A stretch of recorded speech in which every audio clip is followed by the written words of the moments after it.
Welcome to the next game in the 1967 American League pennant chase. If I can get my tools all set up here so that they all show where they're supposed to be showing. I think they're showing right now, hopefully. I think that covers it. I can move this over here a little bit more, give it some more room. All right, I think we are set to get going here. As soon as I can see what you guys are seeing, then I can know that it's okay to move forward. Let's see what we got here. All right, it would appear, I think I can get this thing a little closer actually, so let's try this. See if we can't get a little closer to the action, to where you can see it better, hopefully. Check our focus. Make sure focus is okay. Okay, I think that does that. All right, we are ready to roll, I do believe, literally and figuratively. All right, so this game is played September the 17th, 1967, and the Red Sox, for the first time in the replay, find themselves no longer in first place. And that is because in yesterday's games from September the 16th, we had the following results on the inside pitch computer. The Baltimore Orioles took care of the Red Sox 7-1 in their game, and Jim Harden outdueled Jim Lonborg. Gave up a run in the first, but that was it. And Harden actually went, I believe, 7 innings in that game, and they just kind of coasted from there. As it says on the screen there, handily defeats Boston. So that was a loss for Boston. And then Detroit had their game against the Senators, which turned out not to be much of a game. As we look at this, and I make it a little bit bigger here, you can see Detroit laid waste to the Senators 11-1. Both Dick McAuliffe and Norm Cash both hit 2 home runs apiece, and Earl Wilson pitched 8 solid. And then the bullpen gave up a run in the 11th, cost them a run in the 9th to cost them the shutout. But I figured at that point, what's the difference? Interestingly enough, both teams committed 3 errors, so it's kind of a sloppy kind of game. But those can happen. So now, as we go over to the standings, the updated standings. So I'll make this bigger for you guys. I don't want that. Get off of there. Okay, so what we have now through September 16th is we now have Detroit with a 1-game lead on Boston. Minnesota lost to Chicago White Sox, remember the last video.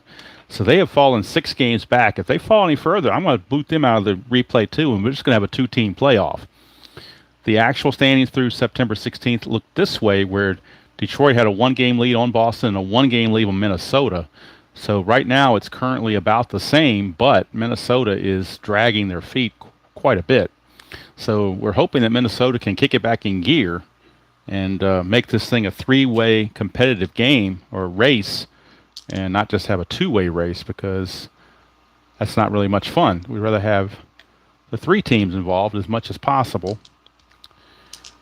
All right, so let's fix, now that I ruined everything there, let's redo the setup and redo the focus, because I kind of messed up everything, didn't I? Doing that on there, but I didn't want to print out, I didn't want to waste paper printing stuff out. I figured it's easier to show it on the computer. All right, pitching matchup, Gary Bell for the Red Sox and Gene Brabender for the Orioles. So that's where we are standing right now. There's your lineups, your defensive ratings, your base running ratings.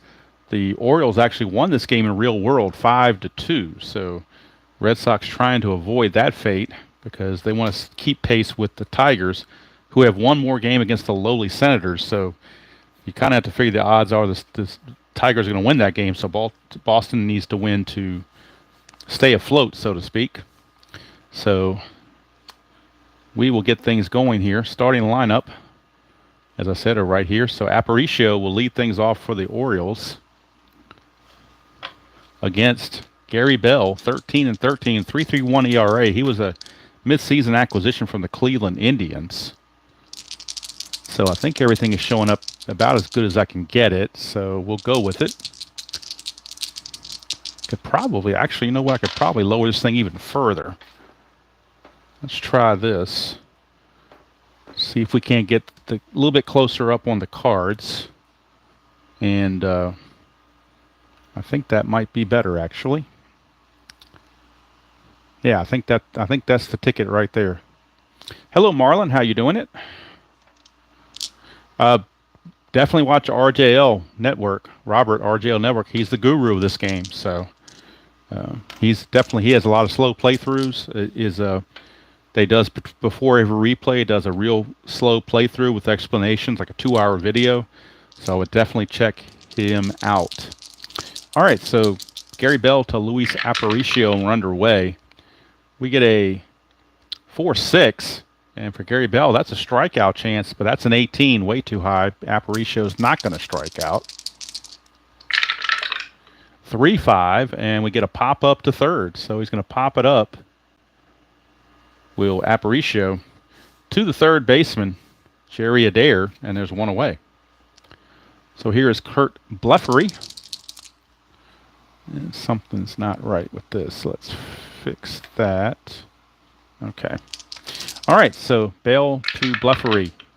2-3, and that's the ballpark card. So we're going to Fenway Park for the Kurt Blefary at bat. We get a 5-2. It's a ground ball to first base. And George Scott will handle it by himself. 2 up and 2 down for Paul Blair. Very good. 1970 sounds like an interesting season. I don't know much about that season, but I know it was the Orioles and the Reds, so pretty good World Series, too, if I remember correctly. 6-6 is a walk chance. 5. He will walk him. He walks in 11. Stadium takes away 1, but that still leaves it a 10. So that 5 fits very easily. It'll be a 2-out walk to Paul Blair. Now we're going to see if he can get the lead. He has an attempt of 2, and he cannot. So he will hold with 2 outs. And Frank Robinson will be the batter, right fielder. 5-1 is a strikeout chance, but again, 18 is too high for that. So we move on to Frank Robinson. 3-6 is a star 4, which is a ground ball to third, and since it's the third out of the inning, we'll just say that Foy throws to first to take care of the side. So no runs, no hits, no errors, and a man left. We played half an inning from Fenway. It is Baltimore nothing and Boston coming to bat. And Gene Brabender on the mound for the Orioles. He was 6-4 with a 3.35 ERA in 14 starts. He can face 27 batters before he retires. And Mike Andrews will get the call for the Red Sox to lead things off. 6-2, it's a blank there because that parentheses is only for being fatigued, and it's the first batter of the game, so he's obviously not fatigued. Andrews, 6-5, ground ball to third. To the human vacuum cleaner, Brooks Robinson for out number 1. 1 down for Jerry Adair. He came over to trade with the White Sox late in the season. 1-2 is a pitcher result with that double question mark. Adair's a righty, so right here 1-3 is an automatic out, but that's a 13. So since it fails, we treat it as a blank. Move to Adair. 2-5, star 1, ground ball to second. Davey Johnson right there, 2 down. And that'll bring up Mr. Yastrzemski, Mr. MVP of the 1967 season. Brabender, 2-4 is a walk chance. That's definitely going to be a walk. So it's a 2-out walk to Carl Yastrzemski. His attempt to get the lead is a 2. And he cannot get it, so he will stand where he is. And George Scott, the batter. The boomer, George Scott. 1-3 and a split chance here against a righty. It's a strikeout opportunity, but that's a 20. So there's no strikeout. So we go to Scott. 4-2. It's a star 4, which is a ground ball to short. And again, it's the final out of the inning, so we're just going to say it's a 6-3 ground out. Not that it really matters. And both teams, no runs, no hits, no errors, and 1 left thanks to a walk. So not much happening here in the first for either side. Both pitchers holding serve. We go now to the top of the second, and it'll be Brooks Robinson. Brooks Robinson will lead things off for the Orioles against Gary Bell. Bell and Brabender can both face 27 batters, so they could pitch complete games if they pitch a good ball game. 4-1 right-hander Brooks Robinson is a strikeout plus, so that turns this into a. This turns him into a 14 because you add the 10 to his card. It's a 14. -1's a 13. 6 fits, so that is a strikeout. So because of the strikeout plus, he will strike out. And that brings out Boog Powell. Hello, Mr. Robert. How are you? Bell to Powell, 3-1. Another strikeout opportunity, and the 1 there is going to be automatic. So back-to-back Ks for Gary Bell. And that'll bring up Davey Johnson. 6-5, and that's a strikeout chance against a righty. That's a 5. It'll be a 7 minus, actually it's a 0 there, so still a 7. So Bell strikes out the side. 1, 2, 3 go the Orioles here in the top of the second. Go to the bottom of the second, still no score. And Robert came in late. The previous day, the Red Sox lost to the Orioles, and the Tigers beat the Senators. So the Tigers actually hold a 1-game lead right now, as we're at the September 17th date. Minnesota is 6 back, and if they fall further back, I'm going to drop them out of the race as well, and just stick with these 2 contenders if the Twins don't turn around very shortly. Here's Hawk Harrelson. He came over from the Kansas City A's. Brabender, 4-3. That's a blank. We go to Hawk Harrelson. 6-1. Single pass short. First hit of the game. It's a single pass short for Harrelson. To get the lead, he's got a 4. 1-4. 20 is a chance for a balk on a 1, 2, or 3. That's 17, so there's no balk there. Harrelson will hold. Infield at double play depth for Rico Petrocelli, third baseman. Brabender, 4-4 strikeout chance. 18, though, is way too high. Go to Petrocelli. 4-4 again is a single to center field. So how about that? Single to center. I knew something told me I was forgetting to do something. I forgot to bring my charts out. I always forget something. I was rushing to get home to do this so I could play it before it got too late. I don't have the cheat sheet that Robert usually has, so we're going to do this by hand. So, single to center is where it went on that 4-4. Single to center. Center fielder arm Blair is a -1. To get from first to third on a single to center, you subtract 1. So the base run rate from Harrelson now is down to a 2 because of that. So he's down to a 2. Again, based on the -1 arm of Blair and the -1 arm on the chart going from first to third on a single to center. So his 4 now drops to a 2. 1-2, he'll make it. He does not. He's got a hold at second base. So the -1 of Blair held him up, kept him from advancing. But first and second, nobody out for the Sox. They got something cooking. And Reggie Smith, your batter. Strategy rolling, nothing happening. Brabender to Smith, infield double play depth. 2-4, that's a walk chance. 15 is too high. So Reggie Smith will have to earn it. 2-3, it's a ground ball to first, possible double play, but you don't get the benefit of playing the infield halfway when it grounds to first. So that's a ding against the defense right there. His double play rating's a 2. Nothing from the pitcher. The pivot at short is Belanger. Is Aparicio. He's a 0. So the only opportunity for a double play is a 1 or a 2.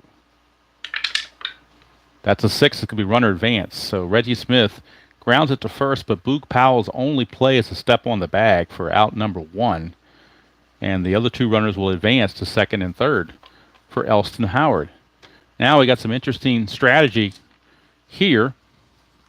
Elston Howard is the number 8 hitter. He came over from the Yankees in a trade. He is the number 8 hitter. First base is open. You could walk him to load the bases and pitch to the pitcher, or you could try to get Elston Howard out with the infield in, and if you get him out, then you got the pitcher, There's multiple options that the manager could go for. Howard's really a bad hitter, though, 178. So we're going to play the infield in and go after him. The guy's got that bad of an average. We're going to attack, go after him here.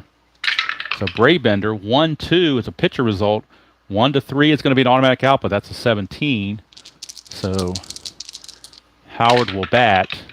1-2. It's a ground ball to short, and with the infield in, Harrelson drops to a 2. And let's see, do they try to score him? That's the question. It might not be an automatic out to short. They may try, with the pitcher coming up, they may try to score him here. So he drops to a 2, which means a 1, 2, or a 6 he can score. So it's really a 50% chance to score the run, which they think is a good enough odds. So a 1, 2, or 6, he will score on the fielder's choice as the throw went home, and Howard will reach. 3, 4, or 5, he is out at the plate.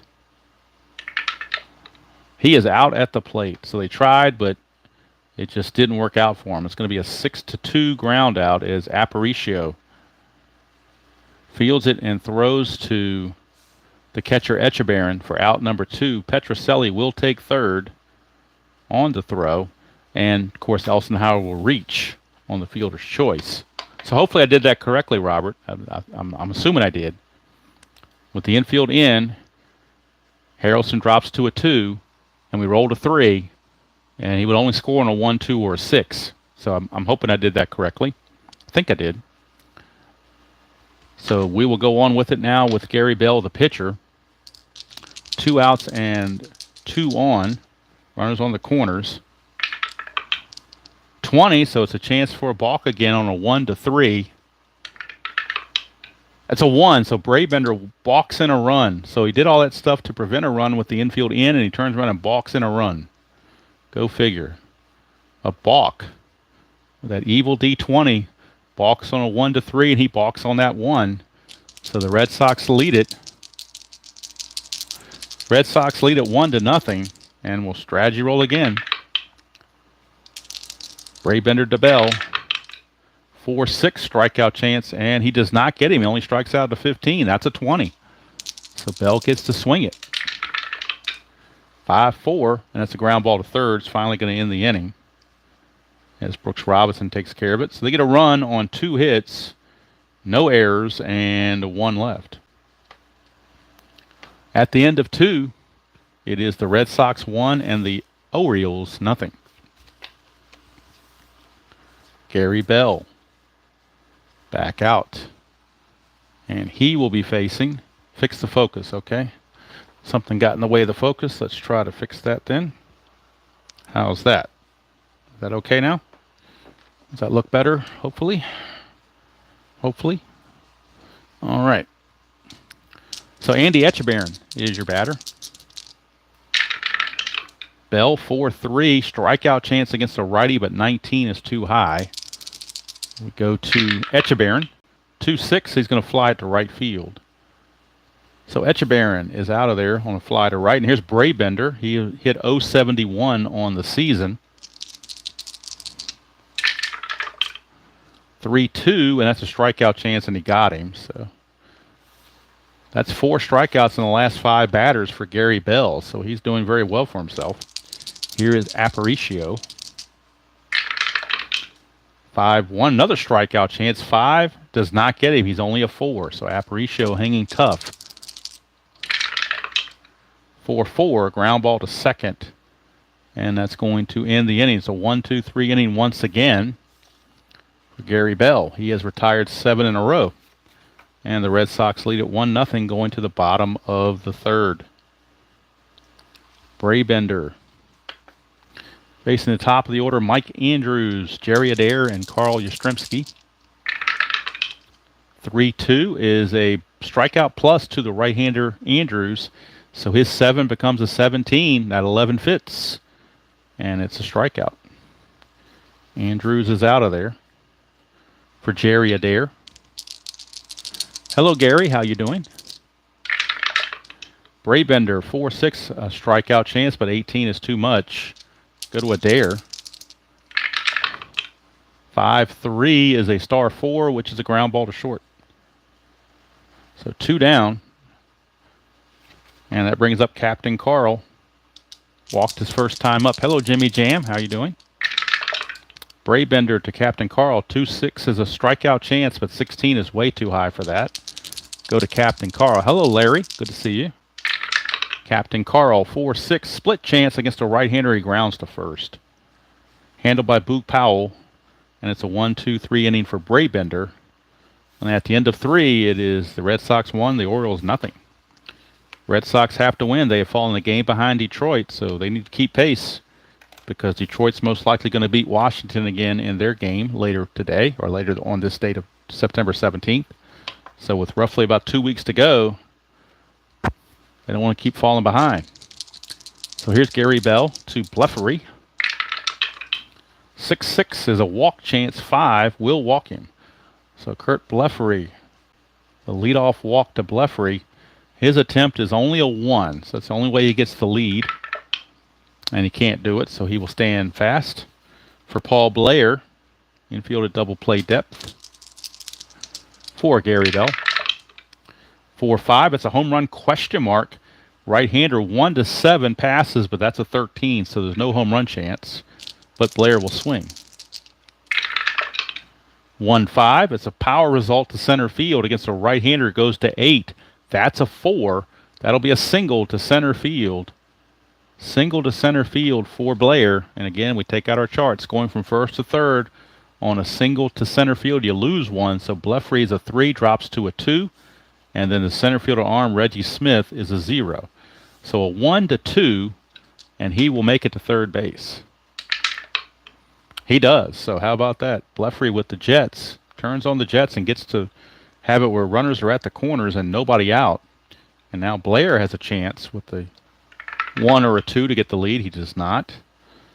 So now what do you do with the Red Sox? With nobody out, they're going to play for the double play. They need outs in the worst way.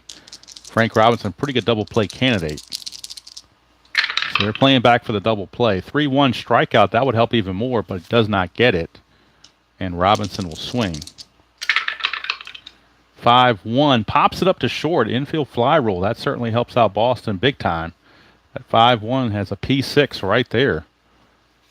And with 1 away, now a double play will get them out of the inning for Brooks Robinson. This is the part of the lineup he struck out the side with in the second inning. Bell, nothing happening on the strategy. 6-2 is a range play. Now, the infield's halfway, so the infield will lose 1 off their range if it's a ground ball. 5-4 is a star 3, which is a ground ball to second. So the range of the second baseman Andrews is a 3, but it drops to a 2, seeing as they are halfway. So it's a 1-2 for him to make this play. He does not, because they were halfway. It gets through for a single, turns into an S4, and that will score Blefary with the tying run. And to get from first to third on an S4, all you need is a 3 or better. Blair is a 3, so he will take third base. So again, they have runners at the corners, but now we have a tie game. So by playing the infield halfway, which was logical to do, where a double play gets him out of the inning, the range play cost him.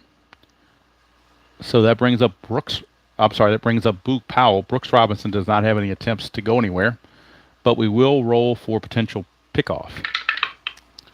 No 20, so no pickoff. Here's Boog Powell. Infield once again looking for the double play. 6-6 is a walk chance. 16 is too much. Powell, 4-6. That's a single past first base. So the Orioles will now take the lead 2-1 as Blair scores. Brooks Robinson runs at a 3 on an S3 to get to third base. On an S3, all you need is a 2 or better. So Boog Powell will take third, and this is Robinson will take third. So this is kind of just changing positions here. Now there's 2 runs, and runners are still at the corners. Powell actually has an attempt of 1, but I doubt he'd go anywhere. It's a 1. He could if he wanted to. Let's look at Boog Powell. His stolen base chance is only a 5, so he's not going to go anywhere. Infield, again, looking for the double play if they can get it.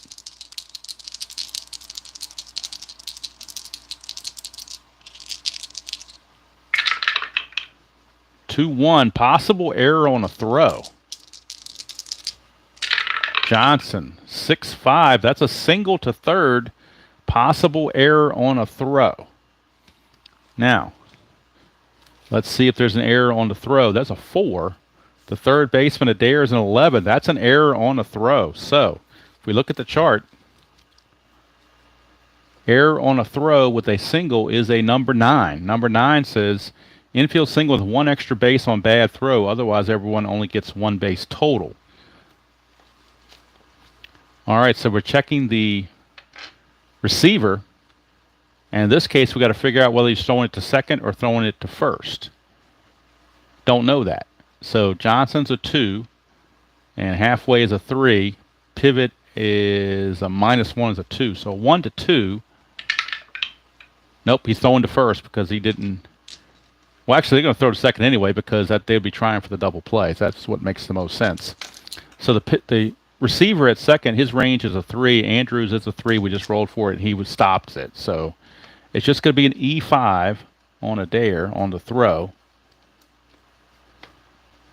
Actually, it's a single plus an E5. My bad. So he's actually going to get second base with a single and an E5. Powell will take third, and scoring is Robinson. And hopefully I'm doing that right, RJL. I'm trying. The single plus the error is a little bit something I don't run into very often, but hopefully I did that correctly. So since the second baseman Andrews was able to block the ball on the throw, knock it down without getting 2 extra bases, they only get the 1 extra base on the single and the error.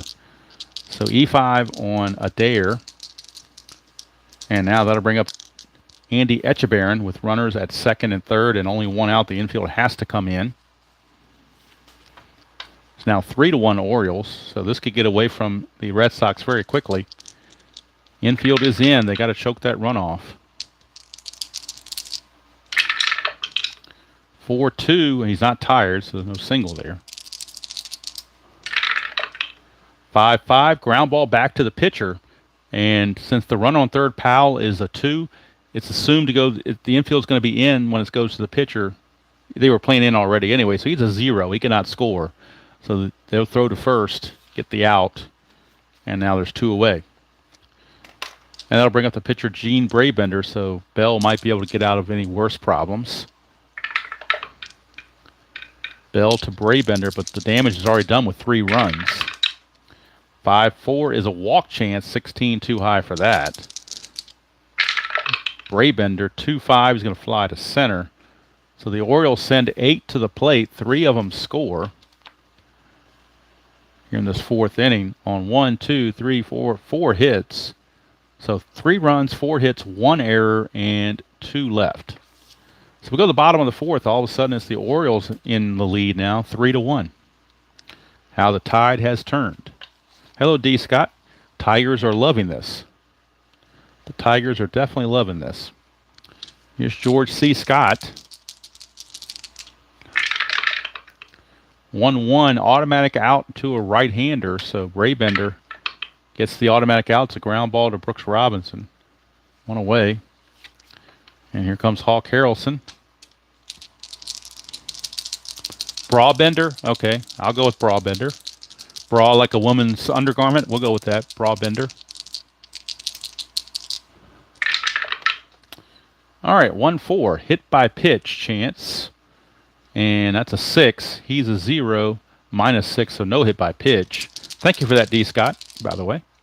I like to get the names right when I can.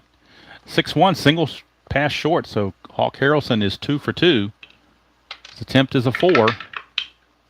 Cannot get the lead, so he will hold fast, and certainly Petrocelli is not bunting down 3-1.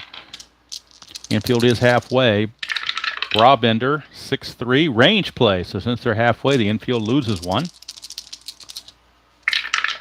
Petrocelli, 6-2, power result to right field, goes up to 12, but that's a 19, so it's just a deep fly to right field, and that's 2 away. So 2 down. Oh, I'm sorry, it's a range play, wasn't it? My bad. We have to do the range play. It was a range play to right field. So the right fielder Frank Robinson is only a 2. This might drop, so good thing I'm doing pencil because this may call for an eraser. He needs to make this catch on a 1 or a 2, and he does. So Frank Robinson saves my bacon right there and makes the catch. So 2 down, and that will send up Reggie Smith. Harrelson with a 1 has a chance to go if he so desires. His stolen base is a 12. -2, though, is a 10. Etchebarren's a +2, brings it to 12. But you're down 3-1. And you got a good hitter in Reggie Smith coming up. What do you guys think? Do you send him? Hey, Brian, how you doing? Do you send him on a 1-12 with 2 outs and Reggie Smith batting to try to get him in scoring position? Or do you bank on Reggie Smith getting extra bases? 1-12 is 60%, but the D20 is evil, so...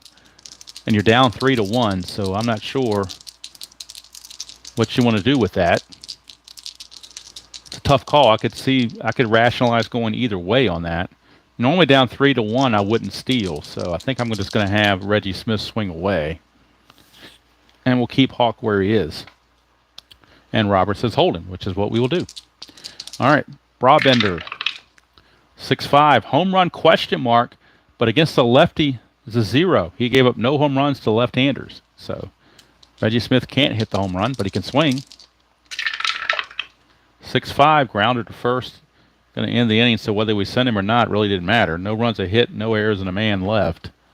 4 innings in the books. It's the Orioles 3 and the Red Sox 1. Gary Bell back out, and you wonder how long he's going to hold on. Bell is set to bat second next inning, so at least like to get him through 5 innings because there's plenty of bullpen pitchers to go. So we'll see. Bell to Aparicio, 5-2, possible error. Go to Aparicio. 3-4, that is a star 3, which is a ground ball to second. That is Mike Andrews. He's a 7, but that's an 18. So Andrews will make the play, and Aparicio is retired. Here's Kurt. Bats into Bleffery. Bell, 2-5, possible error on a ground ball. 6-4, and that is going to be against a right-hander. It's a single to second, but when there's an error on a single, there's no error. We're checking the speed of Bleffery. He needs a 1, 2, or 3 to reach base safely. 4, 5, or 6, he's out. He beat it out. Base hit, infield hit for Bleffery. Hello, Craig. How you doing? So Bleffery is aboard. Strategy roll, not anything going on there. And here's Paul Blair. The infield is at double play depth with 1 out. 3-4, and that's a pitcher result. 1-19 is an automatic out. That's a 14. It will be an automatic out. And it will be a fly to center field. Reggie Smith right there. 2 down. And that's going to send up Frank Robinson. 20, so we got a 1 for a pickoff. But not going to happen, so Bleffery gets back. Bell, 4-5, and that is a home run question mark against a right-hander, 1-7. That passes with a 7. So Frank Robinson, we don't have to roll it. It's a 20 right here. The stadium doesn't affect it. So it is gone. Frank Robinson, a 2-run homer. 2-run homer for Frank Robinson. And now it is 5-1 Orioles, and the Boston bullpen is loosening. And let's show you who they have available. They have Bucky Brandon, Jose Santiago, Dan Osinski, and John Wyatt from the right side, Sparky Lyle and Bill Landis from the left side. So that's who they have to work with. Let's see who's coming up for the Orioles. Well, they got mostly righties in there, so I really don't think it matters. They're going to use Jose Santiago's got, actually Bucky Brandon has more length. So Bucky Brandon is loosening in the bullpen for the Red Sox. He is loosening in the bullpen right now as Gary Bell just doesn't seem to have it. It's getting his bell rung. All right, with 2 outs and 2 on and 2. I'm sorry, 2 outs and 2 in. Here's Brooks Robinson. 6-1, automatic out on a star line, and it will be a ground ball to short. And that's going to do it for Bell. He is going to bat second next inning, so they will pinch hit for him. There will be probably no need for a double switch because he's going to be pinch hit for. But that's all for Bell. And we can close the book on Bell as well. Here we get 2 runs on 2 hits, no errors, and nobody left. So Gary Bell goes 5 innings, and he's going to give up 6 hits, all of those in the last 2 innings. He was perfect through 3 innings, almost, other than a walk. But then the floodgates opened. Total runs 5, and out of the 6 hits, 1 was a homer. He walked 2, and let's see, he struck out, where'd he go here? 4, it looks like. All right, so that's going to do it for Mr. Bell. Brabender back out. We're facing Elston Howard and a pinch hitter. And here come the Red Sox pinch hitters. They have 3 from the right and 3 from the left. Joe Foy, Mike Ryan, and George Thomas from the right. Norm Sebring, Dalton Jones, and Jose Tartabull from the left. So we'll see what happens after Elston Howard hits, who they might want to go to. Elston Howard will be the first one to lead off.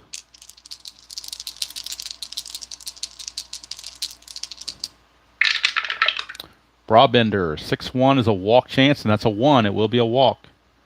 Lead off walk to Elston Howard. Howard has no attempt, so he can't go anywhere. They will turn to Jose Tartabull off the bench. So Tartabull will hit for Gary Bell. And then Brandon will come in and pitch the top of the 6th. All right. Here is Brabender. Nothing happening there. Brabender to the pinch hitter, Tartabull.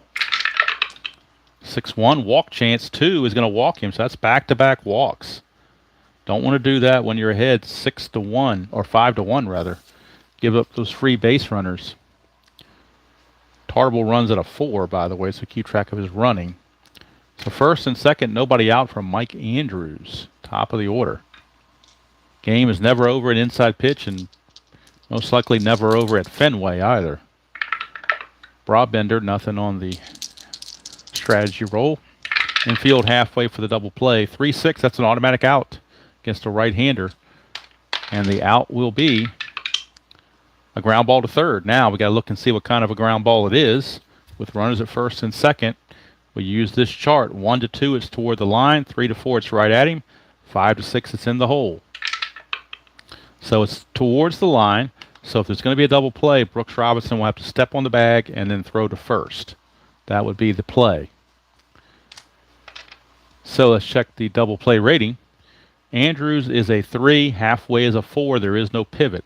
So 1-4, it'll be a double play. It's a 5, so they do not get the double play. So if I'm reading this right, Robert, we just get the force at third, and that is it. Is that correct? On a failed double play, when it's toward the line, you don't get the double play. So I'm assuming he wouldn't just throw to first. I'm assuming he would step on the bag but not have enough time to get the runner at third. That's what I'm guessing. You can tell me if I'm wrong or right. Okay, you say I'm correct. All right. So it's going to go 5 unassisted as Brooks Robinson steps on the bag to force Howard. Andrews reaches on the fielder's choice, and Tartabull, the pinch runner, takes second on that fielder's choice. So 1 away. And that brings up Jerry Adair. 20, so it's a 1-3 for another balk. Can Brabender balk again? He cannot. So he does not get the balk. But again, the infield is halfway for the double play.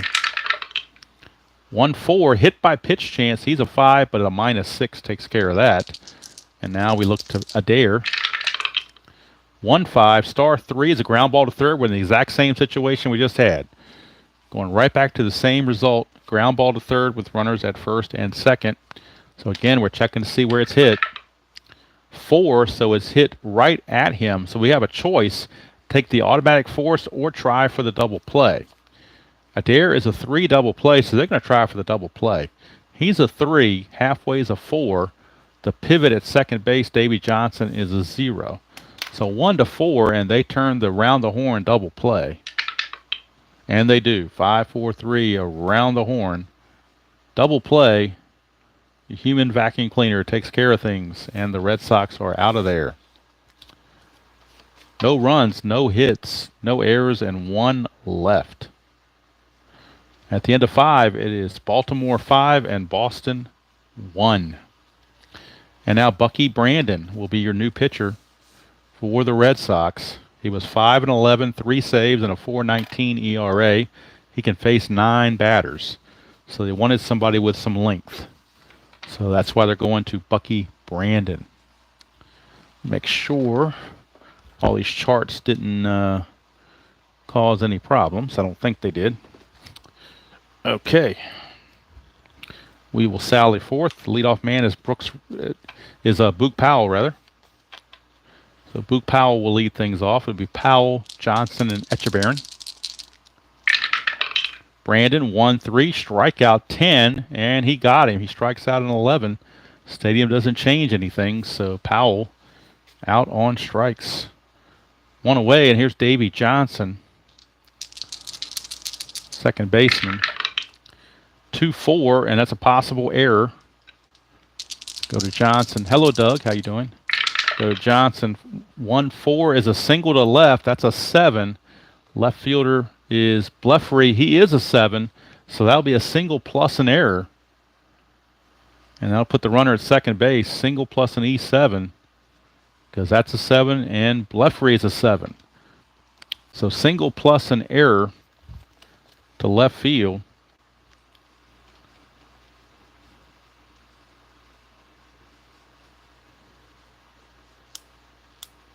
And now we're going to check the runner to see if he gets an extra base, because according to this, he might have a chance to get an extra base here. It says with a single and an error, we're looking at number 5, and it says roll 1d6 versus the ABR of the hitter. If higher than ABR, then runner advances 1 extra base, otherwise 2 extra bases. So Johnson might take third on this if he beats this out with his BR rating of 3. And he does. So actually Johnson will take third. So it's actually going to be a 2-base error. Actually, it's not Bleffery. I'm looking at Yastrzemski. What am I doing? Yastrzemski is a 4. There is no error. My bad. It's just a single. Surprised somebody didn't catch that.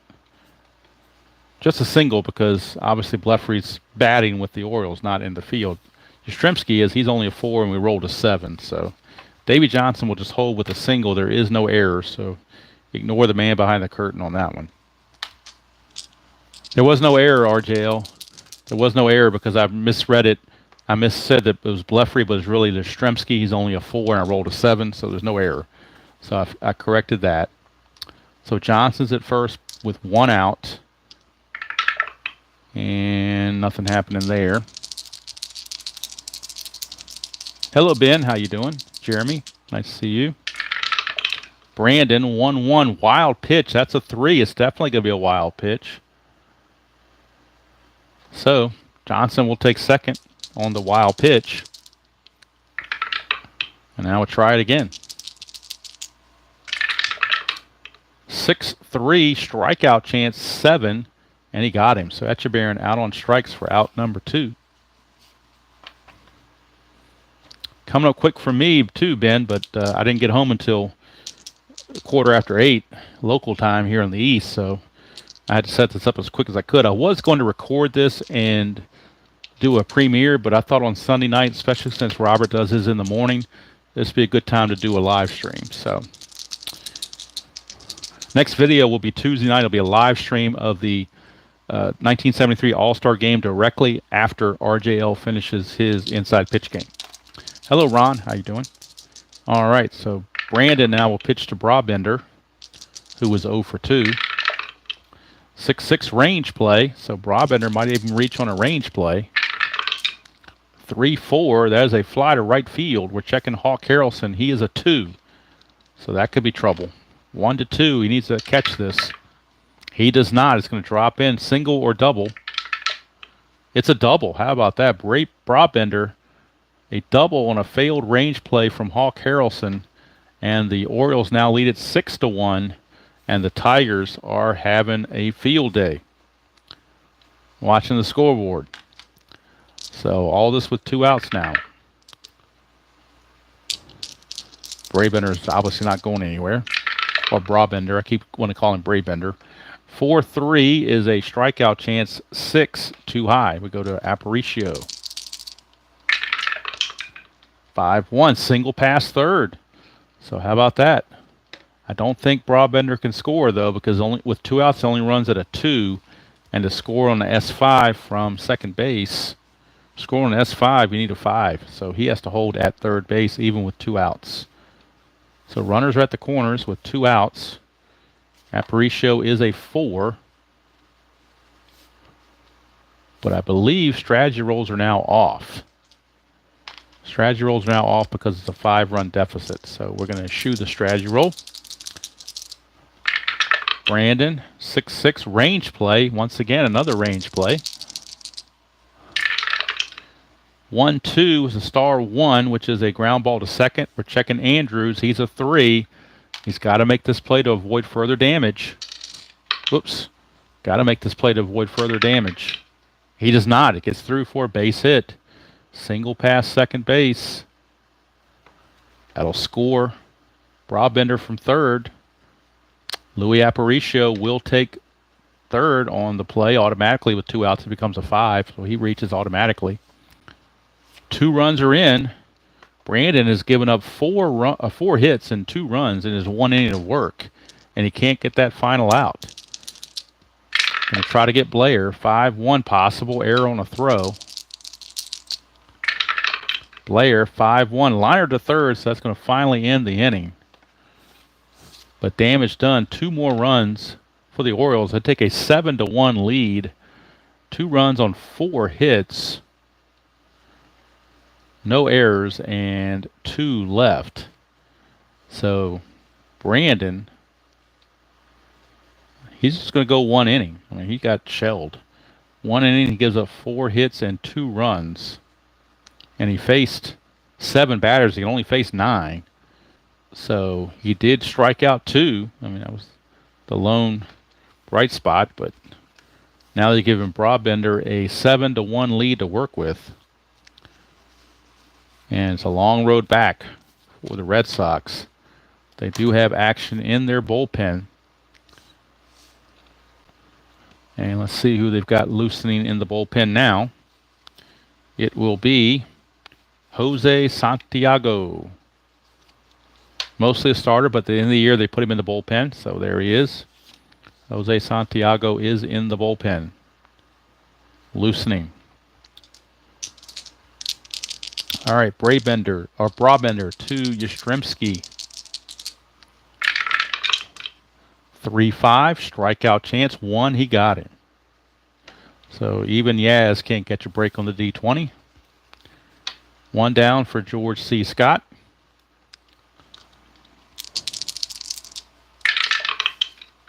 Four. That's a strikeout chance. 18 too much. Go to Scott. 6-5, single pass short. So a 1-out single for Scott, but again, strategy rolls are off. And that brings up Hawk Harrelson. Brabender, 2-4 is a walk chance. 6 will walk him. So now the Orioles have to keep track of Brabender. They don't want to get away from him either. Even with a 6-run lead, you don't want to give up 3 or 4 cheap runs and all of a sudden you get a close game again.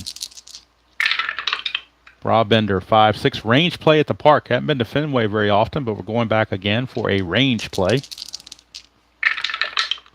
3-3 is a ground ball in front of the plate. The range is Echebarren. He's a 2. 1 or a 2 to get to this. He does not. It's an infield single, and all of a sudden, bases are loaded with only 1 out. So it was a dribbler in front of the plate, and Etchebarren couldn't field it, couldn't get to it. Bases are loaded. 1 out. Infield looking for the double play.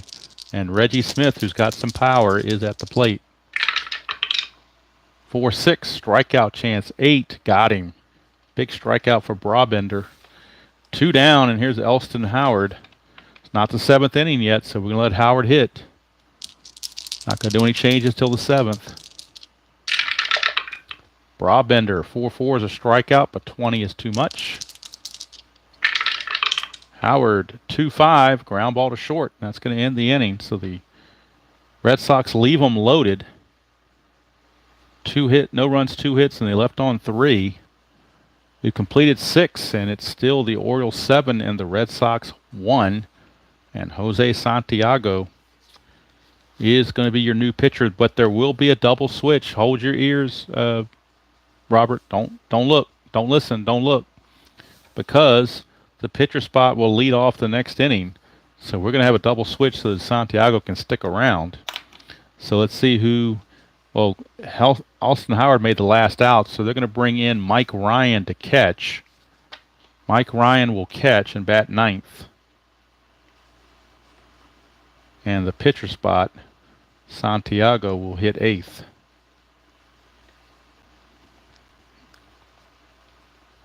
And Ryan runs at a 2, and he's a 3, 4, and a 15 with a 0 arm. Okay, so Mike Ryan will actually lead off next inning. Santiago will bat 8th in the order, which means he's going to be the 9th man up. 9 batters away. And Santiago. Hello, Canadian. How you doing? So Paul Blair will lead things off against Santiago. He's going to try to fare better than Brandon. And Santiago facing Paul Blair, who homered his last time up. 6-5 is a blank. We go to Blair. 3-3 is a ground ball to short. 1 down for Frank Robinson. Santiago, 3-4, range play at the park. So we're going to Fenway Park for a range check. 1-4 is a single to short, but it's a range play. Aparicio, I'm sorry, not Aparicio. Petrocelli's a 4. 1-4, he makes the play. And he takes the hit away. So 2 ground outs to short to start the inning for Brooks Robinson. Possible error on a ground ball. 1-6, he's going to fly to left, so no ground ball to worry about. 3 up and 3 down. Inning for Santiago. So we go to the 7th inning stretch. Tabby is in the room, but she is been very good and very quiet and has not disturbed anything, which we want to keep that way. Brabender can face 27 batters.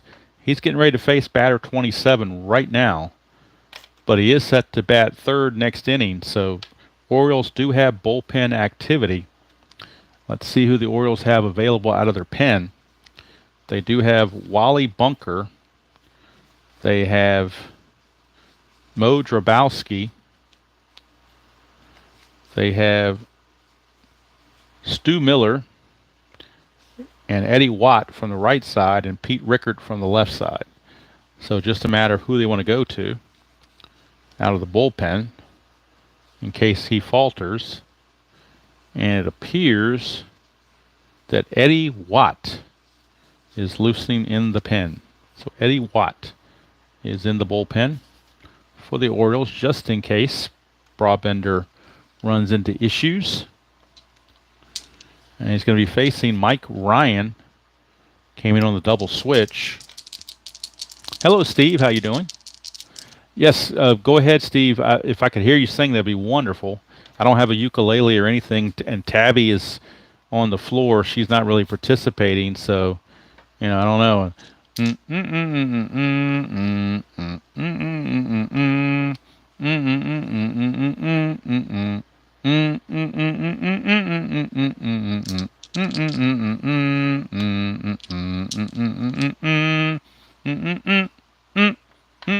That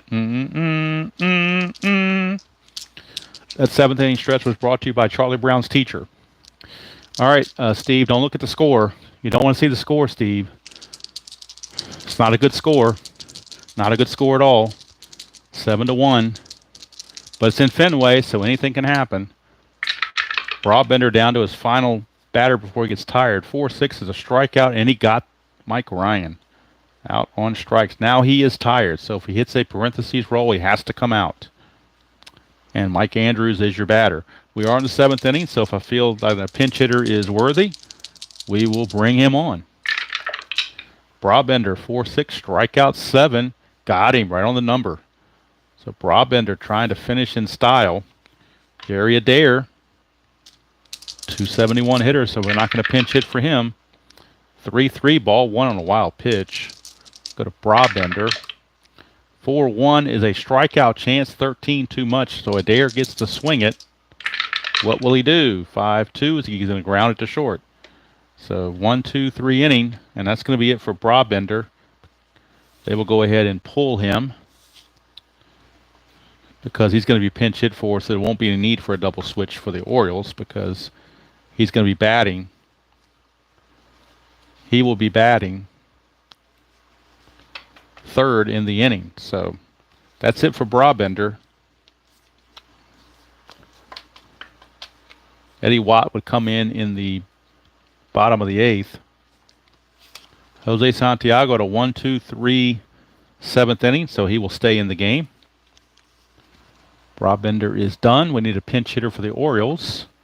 Look at their bench. They have Mark Belanger, Sam Bowens, Larry Haney, and Kurt Moten from the right side. And they have Dave May, Vic Rosnowski, and Ruff Snyder from the left side. So they're looking at a lefty, and they're looking at Russ Snyder. He has the most at-bats, and he's got a pretty good average. So 275 is more at-bats than anybody else, and 236 is one of the better averages. So Russ Snyder, no relation to D. Snyder, will be pinch hitting here in the bottom, or I'm sorry, the top of the eighth. But before he does that, it'll be Johnson and Echeverren coming up first against Santiago. So Johnson is 2 for 3 with a run scored. Santiago 6-5 is a blank. We go to Davy Johnson. 5-6 is a single pass short. So Davy Johnson now 3 for 4 for Davy Johnson. Strategy rules, of course, have been off for a while. Here's Echeverren. 4-2, strikeout chance 9, got him. So Echeverren out on strikes for out number 1. And now the pinch hitter, Russ Snyder, 236 average. Santiago, 5-5, possible error on a throw. Snyder, 5-6, star 3, ground ball to short. That's an 8. Shortstop Petrocelli is an 8. It will be an error on a throw. So it will be an error on a throw. Now we got to figure out where he's throwing the ball to. Is he throwing to second or first? If we roll a 6, he's going to be throwing to first. If we roll anything else, he's going to be throwing to second. He's going to be throwing to second. So the receiver at second base is Andrews. He's a 3. Needs a 3 or less to stop this throw. He does not. So that gets by him. So error on a throw. So Snyder will reach on the E6. Johnson will get to second on the E6. Now the throw got by Andrews, but now we got to see if Johnson, with his speed, can take advantage. He's a base running rating of 3, so a 1 to 3, he will take third base. Whoops, let's roll it through the thing here. And he does, so Johnson will take the extra base. Snyder runs at a 4, he will also take the extra base. So Johnson goes to third. I believe Snyder takes the extra base, RJL. You can correct me if I'm wrong, but I think he does because his BR exceeds the 2 that are rolled. So I'm thinking he does. But if he doesn't, if he stays at first, let me know and I'll move him back to first base. Oh, I am correct. Okay. So ends up being a 2-base error basically on Rico Petrocelli.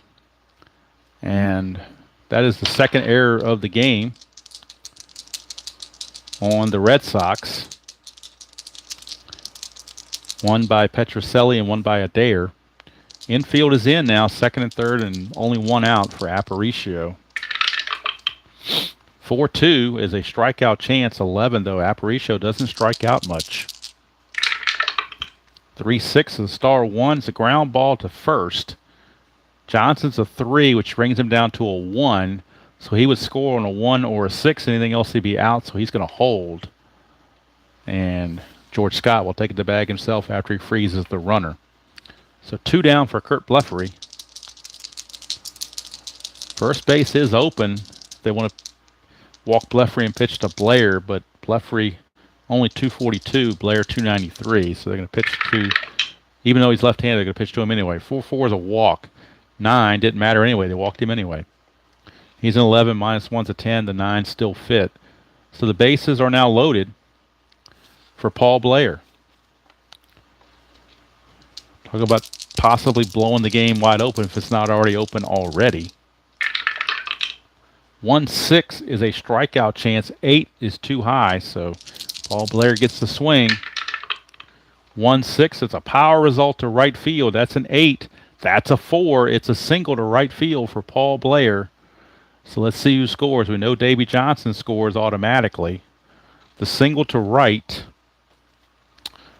Runner at second, single to right. You add 1 to score from second. Snyder ran at a 4, I said. So he becomes a 5, and with 2 outs, he becomes a 6. And the right fielder arm, Harrelson's a +1, makes it even worse. So he will score without a throw. Runner on first going to third.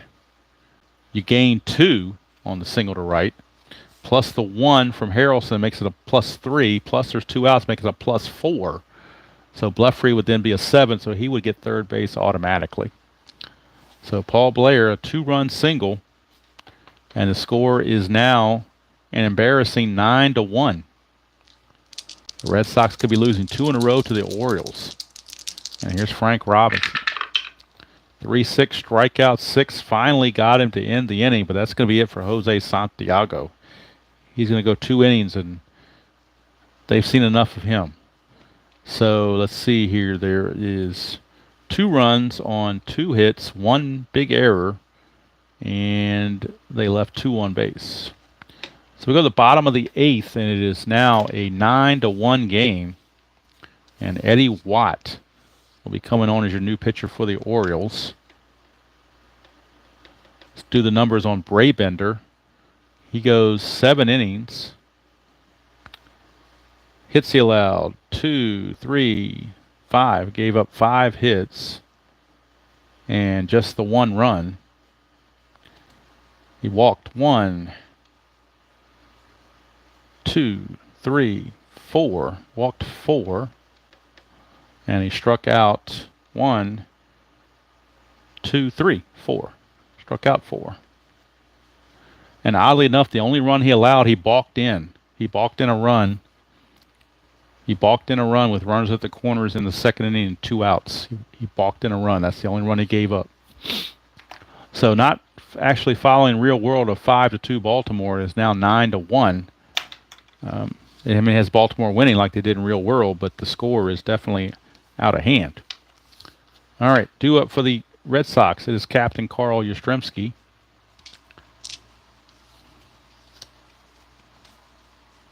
Yeah, sorry about this game, Steve, but there's always tomorrow, as they say. And now the Red Sox will drop a game and a half back, depending on what the Tigers do. If the Tigers beat the Senators, they'll be 2 games back with basically 2 weeks to play. But they do play each other after this game is over. When they get to September 18th, they play a 2-game series in Detroit, Red Sox and Tigers. Those will be the next 2 videos on the channel on the 18th and the 19th. So the Red Sox have a chance to make up some ground. Here's Watt, 4-6. He's not tired, so we go to Yastrzemski. 6-2, ground ball to first. Easy play for Boog Powell. 1 away. And the Red Sox will just bring in anybody they can find to pitch in the 9th. any lame duck they can find, I guess. 1-6, that's an automatic out on a star line. And Watt will get him to fly to center. That's 2 down for Hawk Harrelson. 4-4, strikeout 20, though, is too much. Go to Hawkaroo.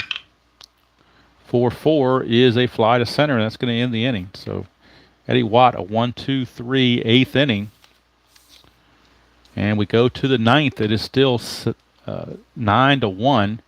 Close the book on Santiago. He went 2 innings, gave up 2 hits and 2 runs. I believe only 1 was earned. And let's see, walked 1, struck out 2. Might have been no earned runs. I'm not going to take the time to figure it out because it really doesn't matter at this point. So we're going to the Red Sox pen for the ultimate in mop-up duty. And they will go with, let's see, who do they want to go with here? They're going to go with Gary Wazlewski.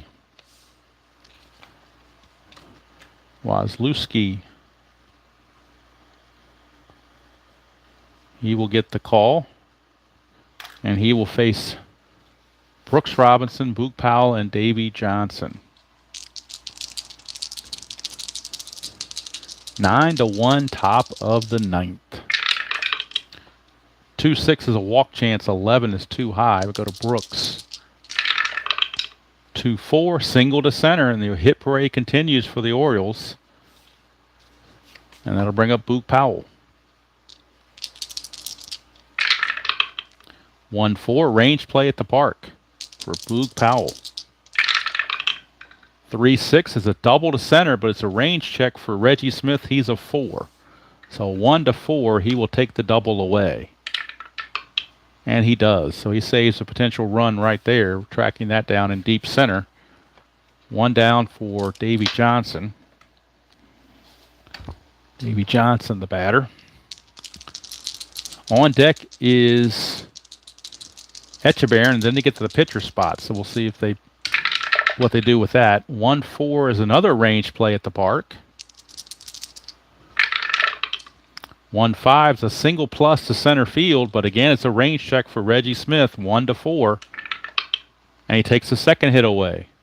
So Reggie Smith is saving their bacon here in the top of the ninth to keep it from getting worse. 2 down for Echeverria.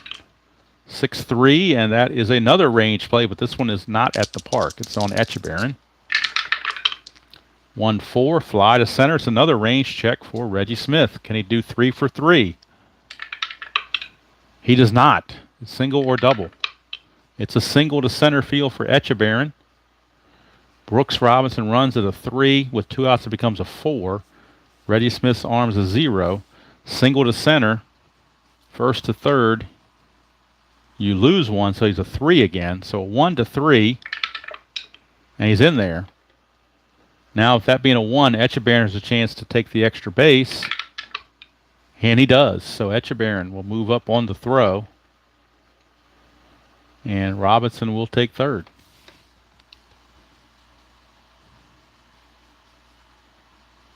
All right, so it is no earned runs. Thank you for that. I'll fix that. All right, now we're at the pitcher spot. So Eddie Watt, he does have his own pitcher hitting card. If they want to keep with Eddie Watt, or they could bring in somebody else.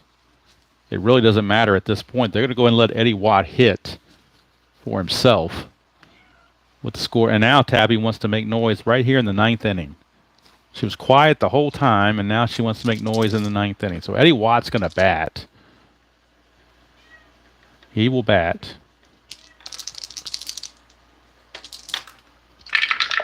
Second and third, 2 outs. 4-5. That's a possible error, so he might reach anyway. 6-4, single to second, but it's not an error chance. It is a speed chance. Watt is a 2. A 1 or 2, he beats it out. 3 or higher, he is out. And he's out. So will not be an error. It'll be a 4-3 ground out to end the inning. No runs, 2 hits, no errors, and 2 left. So Wazlewski pitches 1 inning, gives up 2 hits, no runs, and nothing else. So Watt's going to stay in the game to finish it, obviously, as we go to the bottom of the 9th. And Rico Petrocelli will lead things off, followed by Reggie Smith and Wazlewski. So we get a pinch hitter for the Red Sox, and it looks like it's going to be Dalton Jones. So Dalton Jones will pinch hit for the pitcher Wazlewski. If it gets, well, since it will get to that because they took out Elston Howard. So it's going to be Petrocelli, Smith, and Jones due up against Eddie Watt. 4-4, strikeout chance of 1. He's got him. Petrocelli out of there. 1 down for Reggie Smith. 3-4, and that's the ballpark card going to Fenway for the ballpark result for Reggie Smith. 2-5 is a double to center. So Reggie Smith hits a double. And now that will send up Dalton Jones. So we're going to put Jones in here. Don't need Santiago in there. We're going to put Jones in here as a pinch hitter. Runs at a 3. So Dalton Jones will pinch hit with the runner at second and 1 out. Watt, 3-5. That's a range play at the ballpark. So we're going to Fenway again for a range check. 3-1 is a home run to the pull side. He's a 7. That's a 14. That's failed. His pull side is right field. Frank Robinson is a 2. So it could be a double on a failed range play. And it is. It's a back-to-back double. So that's a pinch hit double for Dalton Jones. And the Red Sox get another run. They scored the first run of the game, and now they're going to score the last run of the game, but the Orioles got everything in between. Mike Ryan will have to bat because they have nobody else to catch. So they have to let Mike Ryan bat. They have no other catchers on the roster. So he has to bat. Watt, 1-3, strikeout plus. Does not get him. He's only a 9. The plus is a 19, but that's a 20. So Ryan fends it off and will swing. 3-2 is a star 3. Ground ball to first. That will get Jones over to third, but now there are 2 outs. And it's up to Mike Andrews. Last chance for the Red Sox. Mike Andrews. Watt, 6-5. I'm sorry, over here. 6-5 is an error on a ground ball, possibly. 5-1, ground ball to the pitcher, but he's a 0 error rating, so he will make the play, and that's the ball game. Red Sox do have bookend runs, but that really doesn't matter. So 2 hits allowed for Watt with the 1 run, no walks, and a strikeout. So for the Red Sox in the 9th, they got a run on 2 hits, no errors, and a man left. So if we total up here, it is a 9-2 ball game. 2 errors by the Red Sox. I don't see any errors by the Orioles. Now let's check our hits for the Red Sox. 2, 3, 5, 7. Got them for 7 hits allowed, or 7 hits attained. For the Orioles, let's see, it should be 10, should be 14 if I counted it right. 4, 6, 10, yep, 14 hits, 9 runs and 14 hits and no errors. Left on base for the Orioles, 1, 3, 5, 7, 9 left on base for the Orioles. For the Red Sox, 1, 2, 3, 4, 7, 8 left on for the Red Sox. So there's your final score. The Red Sox fall a game and a half back of Detroit now, pending their game with the Senators. But then on the 18th, the next 2 games, it's going to be the Red Sox at Detroit. So that could go a long way to deciding this thing. Winning pitcher was Gene Brabender, loser Gary Bell. There was no save based on the score. Player of the game, several guys had nice days. Davey Johnson was 3 for 5. Let's see. 2 for 5 for Blair.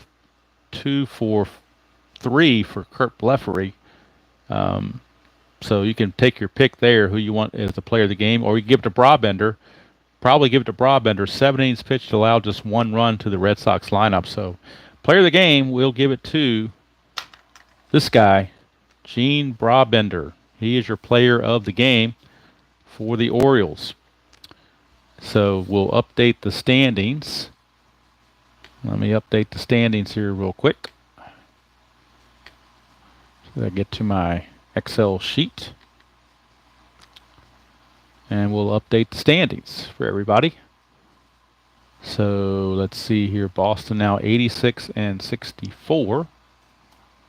They are now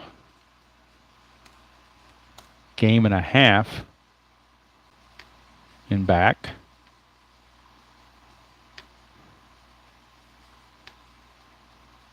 And on the replay, they're now 9 and 5.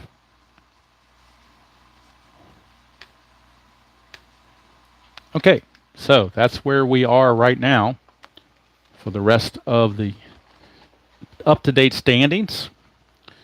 We have Detroit at 87 and 62. Red Sox with a loss dropped to 86 and 64, a game and a half back. Minnesota is 6 games back. Detroit is 13 and 2 in the replay. Minnesota 6 and 10. Boston drops to 9 and 5. But the next 2 games are going to be Boston at Detroit on the video. So Boston, even if Detroit beats Washington in their game and go to 88 and 62, they have a 2-game series with Detroit to try to catch up. So that's where they are on the standings at the moment. So next video will be on Tuesday night. It will be the 1973 All-Star game. Oh, I've got to show this. This is too funny. Let me move my phone here a second. This is worth hanging around for right here, in my opinion. There's Tabby on the Stratomatic box. Tabby is laying on the Stratomatic box. Do you believe that? I should send that to Hal Richmond, tell him that's Tabby with their Stratitude going on. So she is sitting on the Stratomatic box. I was going to get something out of the Stratomatic box to show you, but Tabby had other ideas. She decided to take that over and not do that. So anyway, that's going to do it from here. Hope you all enjoyed that presentation of Inside Pitch. Unfortunately, not as close game as I hoped it would be, but they don't always turn out that way. So next video on the channel will be the 1973 All-Star game from Kansas City, American League National League.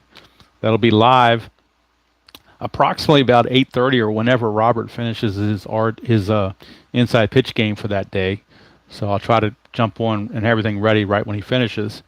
And then the next video on this replay will be the Red Sox at Detroit as they try to make up ground and kind of get past losing these 2 games to the lowly Orioles. So until next time, enjoy playing whatever game you choose to play, how you choose to play it, and I will see you all down the road.